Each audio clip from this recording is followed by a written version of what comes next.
इस वीडियो से हम शुरुआत करते हैं डोमेन सब्जेक्ट मैथमेटिक्स की। ठीक है, तो इसमें सबसे पहले हम स्टार्ट करेंगे रिलेशन एंड फंक्शंस के बारे में।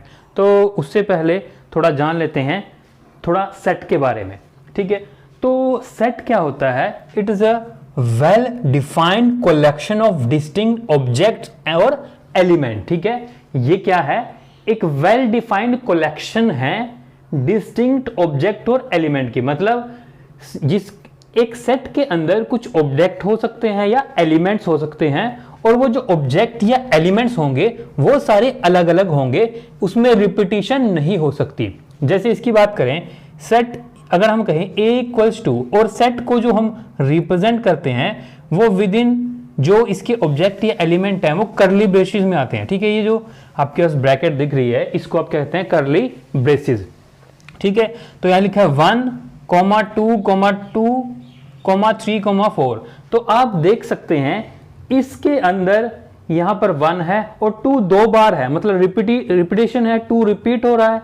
तो हमने कहा था कि इसके अंदर जो कलेक्शन ऑफ ऑब्जेक्ट या एलिमेंट है वो क्या है? डिस्टिंक्ट। लेकिन यहां पर ये रिपीट हो रहा है, तो ये आपके पास सेट नहीं हो सकता। ठीक है, अगर बी की बात करें, यहां 1, 2, 3, 4, यहां पर सारे एलिमेंट अलग हैं, तो ये एक सेट हो सकता है। ठीक है बात। उसके बाद बात करते हैं कार्डिनलिटी ऑफ सेट। तो कार्डिनलिटी ऑफ सेट का मतलब क्या है? जो total number of element in A set, जो टोटल नंबर ऑफ एलिमेंट होते हैं सेट के अंदर, वो कहलाता है कार्डिनलिटी ऑफ सेट। ठीक है, जैसे ये है सेट ए, इसमें लिखा है 1, 2, 3, 4, 5। तो इसके अंदर कितने एलिमेंट है? 5। तो इसको रिप्रेजेंट करने का तरीका होता है एन ऑफ ए। ठीक है, इसमें कितने एलिमेंट है? 5। तो एन ए ऑफ ए क्या हो गया? 5। ठीक है, उसके बाद बात कर लेते हैं कार्टेशियन प्रोडक्ट ऑफ सेट की। ठीक है, आपके पास दो सेट हैं, उनकी आपने करनी है कार्टेशियन प्रोडक्ट। ये कहता है for 2 non empty sets A and B, Cartesian product of A and B is A cross B.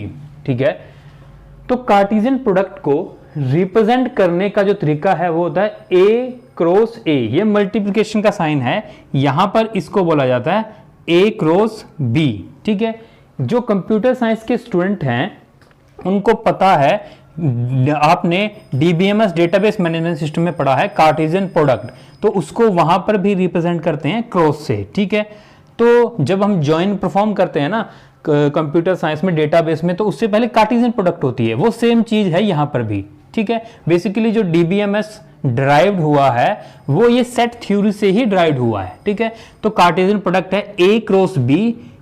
अब ये होता क्या है? Set of all ordered pair of elements from A and B. अब यहां पर ये एक मेन वर्ड है ऑर्डर्ड पेयर। अब ऑर्डर्ड पेयर का मतलब क्या है? मान लो आपके पास एक वैल्यू है 1, 2 और एक वैल्यू है 2, 1। ठीक है, अगर हम कहें ये ऑर्डर्ड पेयर है, ठीक है, तो ये है 1, 2 और ये 2, 3। अगर इसको कहेंगे ऑर्डर्ड पेयर, मतलब पहले 1 आ रहा है, यहां 2 आ रहा है, और यहां पर पहले 2 आ रहा है, यहां पर 1 आ रहा है। अगर ये ऑर्डर्ड पेयर है तो ये दोनों क्या होंगे? डिफरेंट। ये दोनों क्या होंगे? डिफरेंट। ठीक है, कब? ये जब ऑर्डर्ड पेयर होंगे। लेकिन अगर ये अनऑर्डर्ड पेयर है, क्या ये अनऑर्डर्ड पेयर, उस केस में 1, 2 और 2, 1 क्या होंगे? सेम। आगे बात समझ में? तो अनऑर्डर्ड में 1, 2 और 2, 1 का मतलब ये सेम चीज को रिप्रेजेंट करता है। लेकिन अगर ये ऑर्डर्ड आ जाए, ठीक है, तब ये क्या कहलाएगा? डिफरेंट। तो जो कार्टेशियन प्रोडक्ट है वो set of all ordered pair of element from A and B.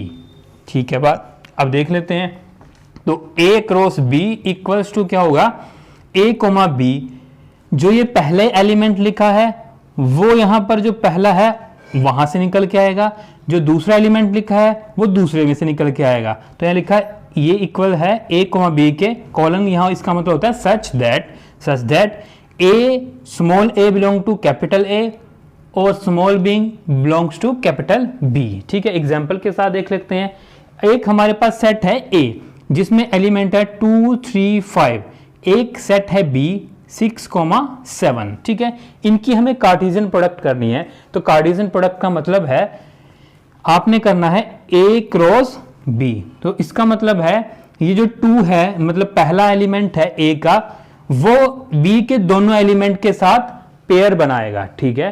तो वो कैसे होगा, तो ये देखो ये 2 ने पेयर बनाया 6 के साथ, तो इसको लिखेंगे 2,6।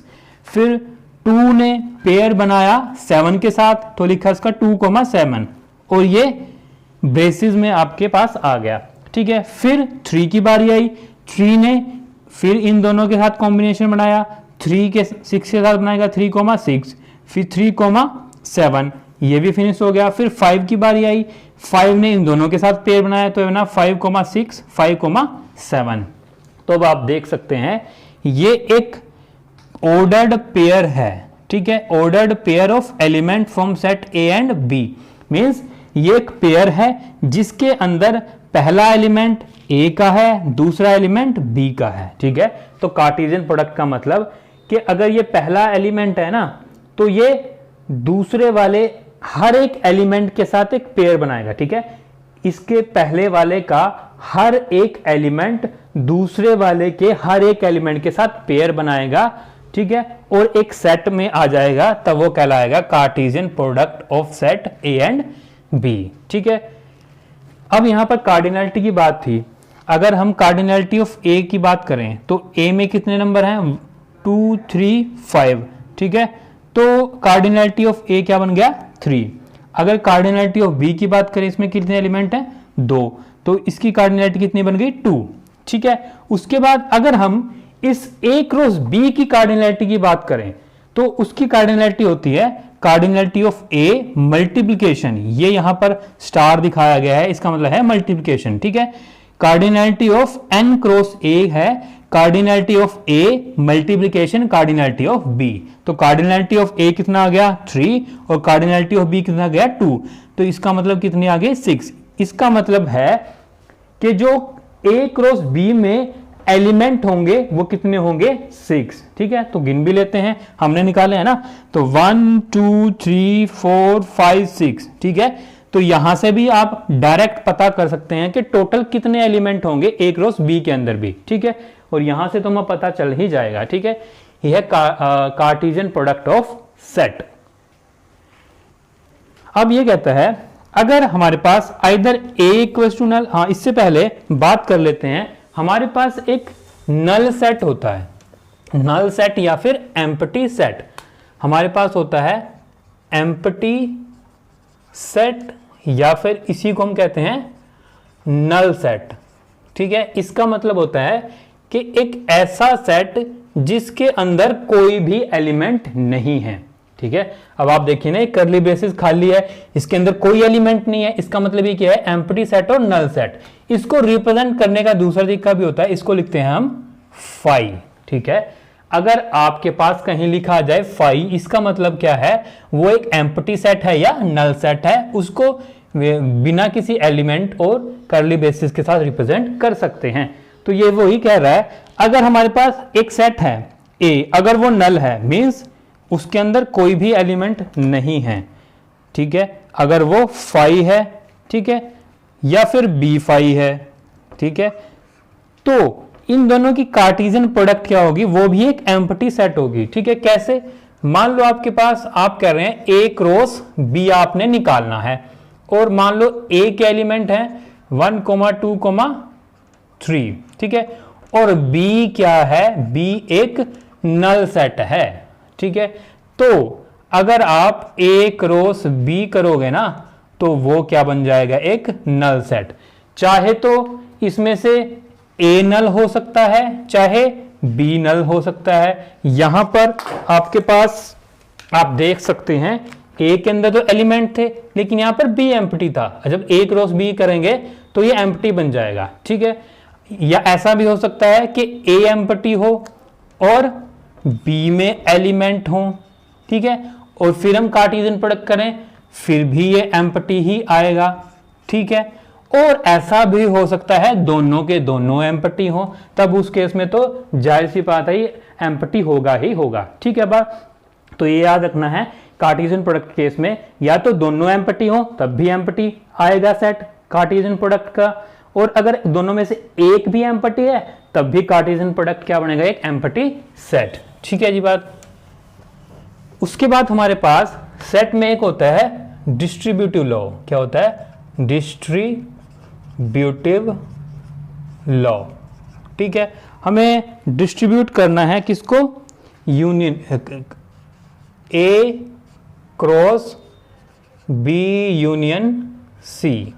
तो यहां पर ये जो क्या है कार्टेशियन प्रोडक्ट, ये इसको डिस्ट्रीब्यूट करना है यूनियन के ओवर। हमने क्या कर रहे हैं, we are distributing Cartesian product over union. इसको क्या कहेंगे, distributing Cartesian product over union. तो इसको आप कैसे लिख सकते हो, इसको लिख सकते हो A cross B union A cross C. ठीक है, ये क्या हुआ है, हमने कार्टेशियन प्रोडक्ट को डिस्ट्रीब्यूट कर दिया यूनियन के ऊपर। ठीक है, तो आप देख सकते हैं कि यहां भी चला गया कार्टेशियन प्रोडक्ट और सी के साथ भी चला गया, लेकिन ये साइन यूनियन बीच में आ गया। ठीक है, इसी तरह से हम इंटरसेक्शन में भी इसको डिस्ट्रीब्यूट कर सकते हैं। तो इसको आप लिख सकते हैं A cross B intersection A cross C. तो ये क्या है आपके पास, एक डिस्ट्रीब्यूटिव लॉ। ठीक है जी बात। तो डिस्ट्रीब्यूटिव है तो कार्टेशियन प्रोडक्ट को आप डिस्ट्रीब्यूट कर सकते हैं ओवर यूनियन और ओवर इंटरसेक्शन। ठीक है बात। तो और एक फॉर्मूला भी आता है आपके पास, जैसे अगर आपके पास ये है सेट ए है और सेट बी है। ठीक है, यहां पर अगर आपके पास इस तरह से आ जाए ए यूनियन बी, ठीक है, ये कार्डिनलिटी है, तो इसको आप क्या लिख सकते हैं, cardinality A plus cardinality B minus cardinality A intersection B. ये क्या होता है, इसका मतलब होता है कि आपके पास एक सेट ए है, ठीक है, और एक सेट बी है, उनकी आपने यूनियन ली है। ठीक है, क्या ली है आपने, यूनियन। अगर वो इंटरसेक्ट कर रहे हैं आपस में, ठीक है, एक सेट आपके पास ए है और एक सेट बी है, वो आपस में इंटरसेक्ट कर रहे हैं। ठीक है, तो इनके जो टोटल एलिमेंट होंगे, टोटल एलिमेंट का मतलब ए के एलिमेंट और बी के एलिमेंट, ठीक है, तो वो यूनियन, ये जो पोर्शन कहलाता है जहां पर वो इंटरसेक्ट करते हैं उसको कहलाते हैं इंटरसेक्शन। ये हो गया ए इंटरसेक्शन बी। ठीक है, आप समझे कि एक सेट ए है दूसरा सेट बी है, दोनों ने इंटरसेक्ट किया, तो जहां पर इंटरसेक्ट करेंगे वो पोर्शन आपके पास कहलाता है ए इंटरसेक्शन बी। लेकिन अगर हम यहां पर ए यूनियन बी के कार्डिनलिटी निकाल लें तो उसको आप लिख सकते हो cardinality of A plus cardinality of B minus cardinality of A intersection B. क्यों, क्योंकि देखो ए यूनियन बी का मतलब क्या होता है, ए के एलिमेंट बी के एलिमेंट। यहां पर ये इस तरह से है, मान लो ए में आप एलिमेंट हैं 1 2 3, ठीक है, और बी में एलिमेंट है 2, ठीक है। अगर ए यूनियन बी करें हम, ए यूनियन बी, ठीक है, इसके अंदर टोटल एलिमेंट कितने आएंगे 1, ठीक है, ए का एलिमेंट 1 2 3 और बी का एलिमेंट भी आ जाएगा 2, ठीक है। यूनियन का मतलब क्या होता है, ए का एलिमेंट भी आएगा बी का एलिमेंट भी आएगा, तो ए का एलिमेंट क्या है 1 2 3 1 2 3 और बी का एलिमेंट है 2। लेकिन हमने कहा था कि अगर ये सेट बनेगा तो उसमें रिपीटिशन नहीं होती, ठीक है, उसमें रिपीटिशन नहीं होती, तो ये 2 एक ही बार आएगा, तो इसमें कितने एलिमेंट बनेंगे 1 2 3। तो यही चीज की हमने कि जब हम यूनियन कर रहे थे ना, यूनियन के केस में ये जो 2 था, ये जो 2 था ये 2 बार आ रहा था, लेकिन इसको हमने एक ही बार करना है। और एक ही बार करने का मतलब क्या है, अगर ए यूनियन बी तो ये आ गया, अगर ए इंटरसेक्शन बी हम ले तो ए इंटरसेक्शन बी का मतलब क्या है, दोनों के बीच में कॉमन, और दोनों के बीच में कॉमन क्या है 2, ठीक है ना बात, आप समझे कि ए यूनियन बी का मतलब सारे एलिमेंट, ठीक है, और इंटरसेक्शन का मतलब दोनों में कॉमन, कॉमन क्या है 2। लेकिन जब यूनियन करते थे हम तो ये जो 2 था ये 2 बार काउंट हो रहा था, तो इसीलिए हमने क्या किया था, ए के एलिमेंट ले लिए थे, बी के एलिमेंट ले लिए थे, लेकिन ये जो 2 था ये काउंटिंग में 2 बार आ रहा था, इसीलिए उसको एक बार हम माइनस कर देंगे। तो ये ए यूनियन बी का फार्मूला आप इस तरह से समझ सकते हैं। ठीक है जी बात। तो ये भी आपको याद रखना है।